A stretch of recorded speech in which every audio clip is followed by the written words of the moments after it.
साथियों नमस्कार। साथियों मैं इस समय पौड़ी के डाक अधीक्षक कार्यालय है वहाँ पर खड़ा हूँ। जो मुख्य पोस्ट ऑफिस है और जो मेरे साथ साथी आ रखे हैं ये लोग हैं खिरसू ब्लॉक के जाख गांव के। अब ये लोग यहाँ क्यों पहुँचे हैं मैं आपको बता दूँ कि लगातार आप देख रहे होंगे सोशल मीडिया पे, खबरों में, अखबारों में देख रहे होंगे कि जब से उत्तराखंड में हरियाणा के जो पोस्टमैन हैं या पोस्ट मास्टर हैं उनकी नियुक्ति ही है, तब से हम देख रहे हैं कि लगातार जो पोस्ट ऑफिस में जो ये हरियाणा के कर्मचारी आए हैं, कहीं पैसों का गबन का मामला सामने आ रहा है, कहीं पे जो डाकों को लेकर के वो अपने कमरों में थैलों में डाक भर के रखे हुए हैं। और इसी प्रकार का एक मामला जो पौड़ी में आया, अभी ताज़ा मामला है, ये लोग अभी पूरा बताएंगे कि क्या पूरा प्रकरण है। क्या नाम है भाई साहब? मेरा नाम सुरजीत सिंह बिष्ट है। मैं क्षेत्र पंचायत सदस्य चमराड़ा हूँ। क्या है पूरा प्रकरण? आप पूरा प्रकरण ऐसा है कि विगत 1 वर्ष से जब से ये नियुक्तियाँ हुई थी, इन लोगों ने जो है डाकघर को ज्वाइन किया था, तब से अनेक प्रकार की समस्याएं तो हो रही थी, जैसे समय पे डाक ना पहुंचना, लिफाफा बंद जो डाक आती है वो खुली होना।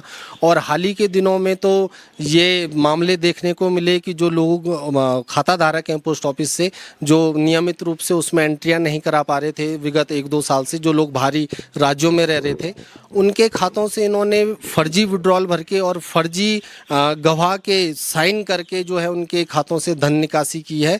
और इसके साथ साथ जो आरडी लोग अपनी मेहनत की कमाई से, खून पसीने की कमाई से हजार रुपए बांध के महीना जमा करते हैं, ये खाली मोहर मार के किताब दे देते थे और सिस्टम में जबकि वो 1000 रुपए अपडेट नहीं होती थी, जमा नहीं होती थी।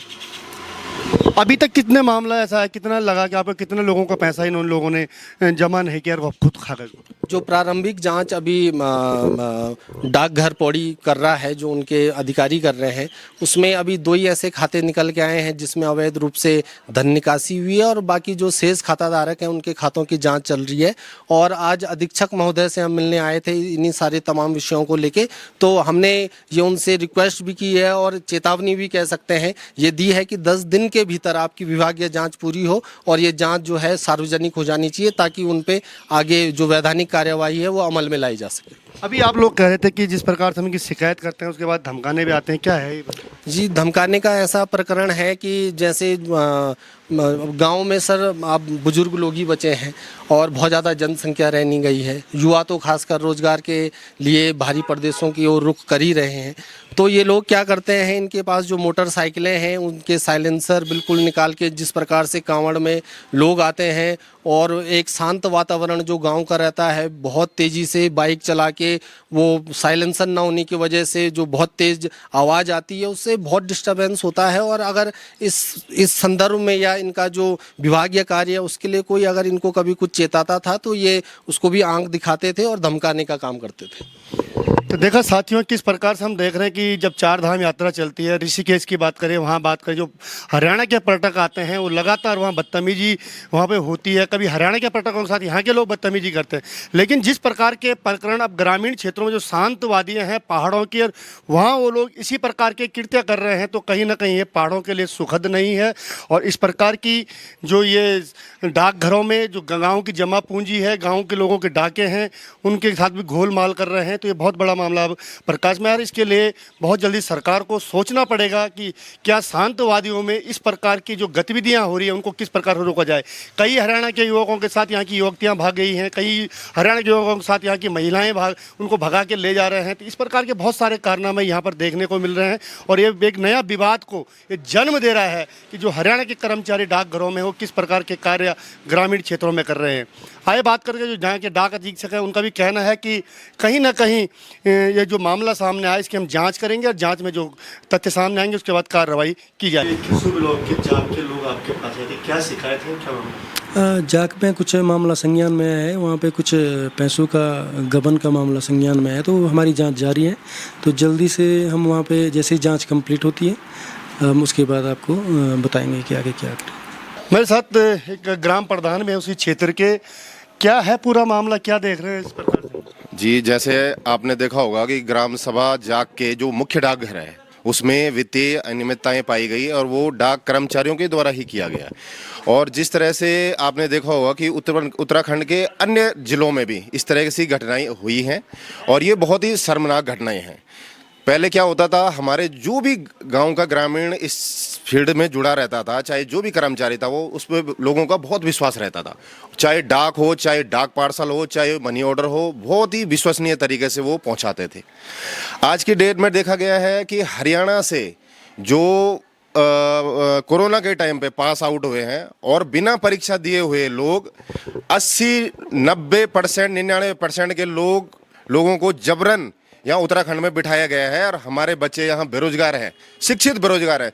तो इस तरीके से जो भी घटनाएं हैं, मैं उत्तराखंड सरकार और केंद्र सरकार को भी ये बोलना चाहता हूँ कि स्थानीय युवाओं को रोजगार दीजिए और इस तरह से घटनाएं ना हो और इस पे अंकुश लगे। इसके लिए मैं एक मजबूत पहल करने के लिए आप सबके बीच में यहाँ पे आया हूँ।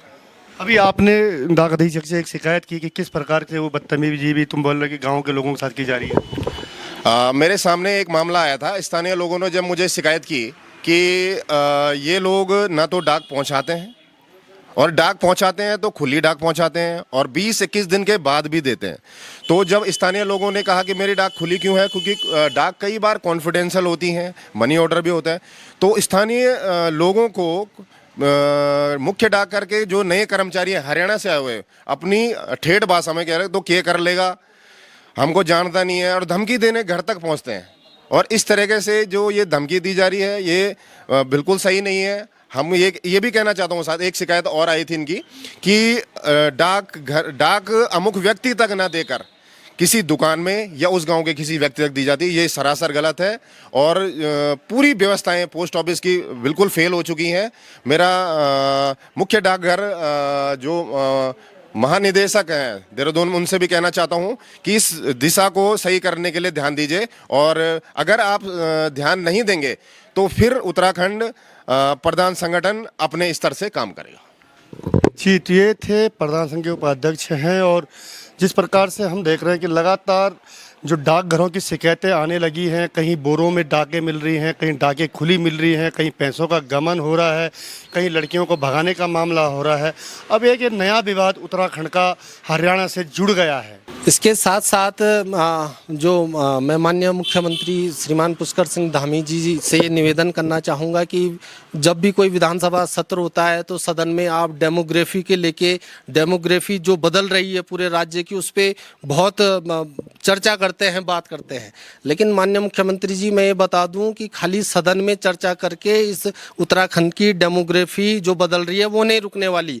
आपको अपनी जो नीतियां हैं प्रदेश में, चाहे जो भारत सरकार का ये उपक्रम है भारतीय डाक सेवा, इसके लिए आपको पैरवी करनी चाहिए। और ऐसे तमाम जो विभाग हैं जिनमें नियुक्तियों को लेके हमारे प्रदेश के युवा जो बेरोजगार हैं और पूरी जो है वरीयता उसमें रखते हैं, पूरी शैक्षिक योग्यताएं उनके पास हैं, उसके लिए आपको नीति बनानी पड़ेगी। और डेमोग्राफी तभी रुकेगी जब यहाँ के युवाओं को यहाँ रोजगार मिलेगा।